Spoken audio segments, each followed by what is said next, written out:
Well, hello everybody. Welcome back to my channel, Life with Patty.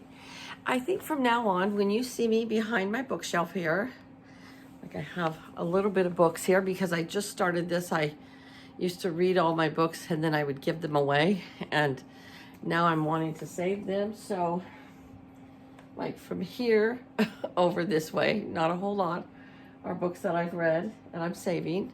The rest are DVDs because I'm a movie hound too. I love watching movies. But anyways, I think when I do my book reviews from now on, I'll sit over here by my bookshelf, and maybe one day all three shelves will be all books, because I see a lot of booktubers with all their books and I like it. Anyways, I am here to do a book review on this book right here. It is called Epitaph for a Peach, which is the morning of a peach. It is by David M Matsumoto. And he lives in Fresno, California. Well, he actually lives in Del Rey, which is a small town close to Fresno. And he is a peach and grape farmer. Now, this is a book that I normally would have not chosen to read. But why did I read it? Well, I'll tell you. Two reasons. I belong to the book club in our small town from the library, and they chose this book. And why did they choose this book? Because our town is about population 6,000, and there was a wonderful lady named Virginia Yerxa who passed away in her 90s, and she was a very large advocate for reading and literacy. And so after she passed away, her children decided to do, in honor of Virginia, they did a Virginia Read every year. And what they did is they picked out one book, and then everybody in the community is welcome to join in and read the book. And then come spring, which is now, they have a big celebration of that book. And so I can't even remember all the books that they've chosen, but they've had plays regarding that book, where the play theater in town puts a play on with that book. They've done reenactments of books. Well, this time they had chose the Epitaph for a Peach, and Mr. Matsumoto still lives in Del Rey. I'll say Fresno, so more of you know where Fresno is in California. And he is still a peach farmer and a grape farmer. And this book basically just talks about, this book was written 20 years ago, almost 30 years ago. But it talks about him taking the farm over from his parents and raising the peaches and the grapes and just everything that you go through as a farmer. Because of the weather, you might lose a whole crop because of rains or winds or whatever. And the whole book just talks about his experience starting out as a child, being his parents immigrated here from Japan. And then his mom and dad bought this property that was very cheap to buy because the land, they considered it not farmable. But he took dynamite and exploded the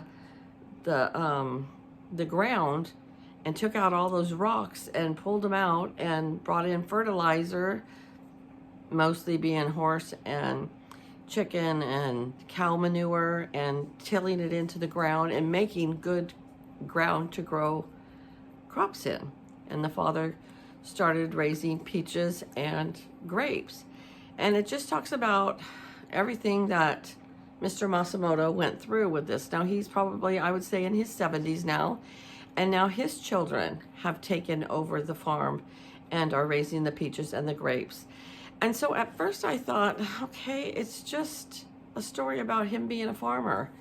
But the greatest thing is that for our Virginia Read celebration, Mr. Matsumoto came to our small town and spoke and visited with everybody, and he even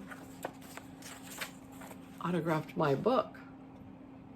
So I thought that was awesome. I put, Patty enjoys stories to be told, Mr. Matsumoto. And so makes it even extra special. And At first I gave the book like a 3.5 because it was a great story, but it wasn't one of those that was, oh wow, over the top to me. My husband is a farmer, and I told him about the book, and he, all kinds of questions, loved it. I know he would love this book, and he probably will eventually read it because he was raised from a farming family and they farmed. And so, but when Mr. Matsumoto came today to our Virginia Read celebration and spoke, he made this book into a 5 for me, because just his talking about the book and his feelings about farming and his stories about his parents and his children and his wife, and now he has one granddaughter, and the passion you can feel in him over this book brought it to a level 5 for me. Now, for a lot of you, you might not think it's that great of a book to read unless you're maybe in a farming family and you farm for your family farms, or if you're interested in how farming is done. So you can still buy this on Amazon. Epitaph for a Peach by Mr. David M Matsumoto. If you look on Amazon, you will see it there. 4 seasons on my family farm. Also, and he talks about harvest time, and he talks about pruning of the trees, all that kind of stuff. He also has 6 other books out that he has cookbooks out, and he has a new one that he just published, and he has a children's book that he wrote with his daughter that's soon to be published. So just the passion in him really made me enjoy the book that much more. So at the end of this video, I'm going to show you a couple videos of Mr. Matsumoto talking. We met at the Sunsweet dryer, which is dries prunes and grapes and different things that we dry, that farmers bring their crops to and sell them to Sunsweet.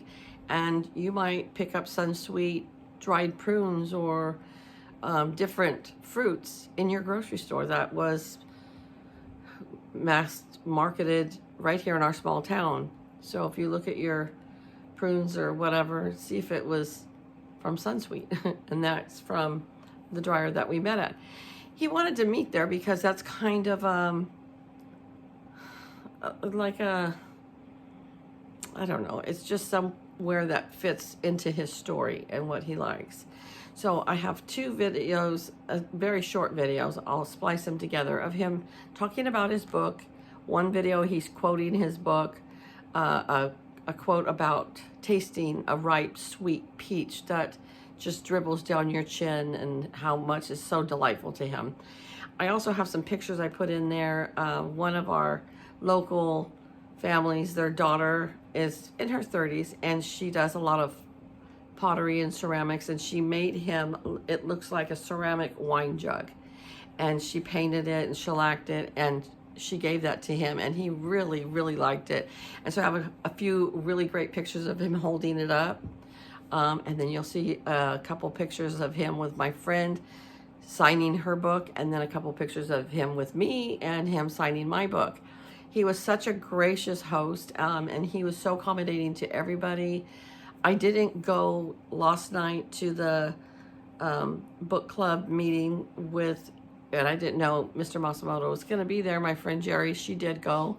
She said she had a fabulous visit with him. So, and then afterwards, we all went out to a friend's ranch, and the Cattle Women's Association here in town, they cooked us some awesome meatballs and rice and salad and peach cobbler, and the meatballs had a peach sauce to it. Like sometimes you'll have a mango sauce to something, had a peach sauce. It was delightful. I have a picture of my plate of that. And Mr. Matsumoto came out to join us there. And then afterwards, we went right next door from the, it's actually the friend that hosted it. She has Asian pears.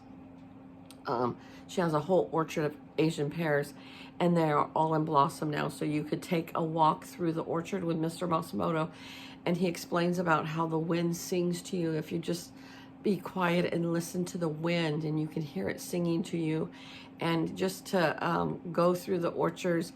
And he talks about all the bugs that help germinate the ground, and he just takes you through a tour of that, and then you could go back and have lunch.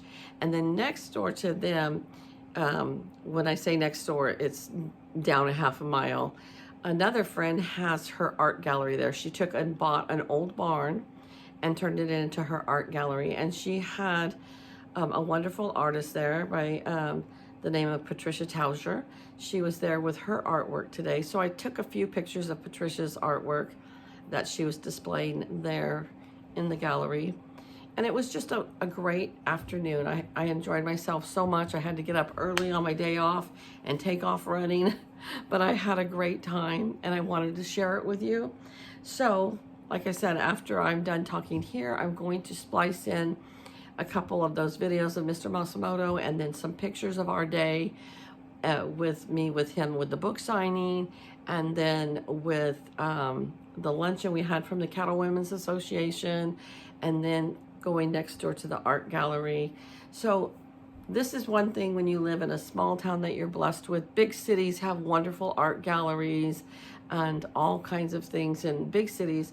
But when we get to have that in our own small community, we really feel blessed, and we appreciate what we have with only having 6,000 people in our town. So we might not have a lot of shopping, but we sure do have a lot of artistic people. And it was just a wonderful day.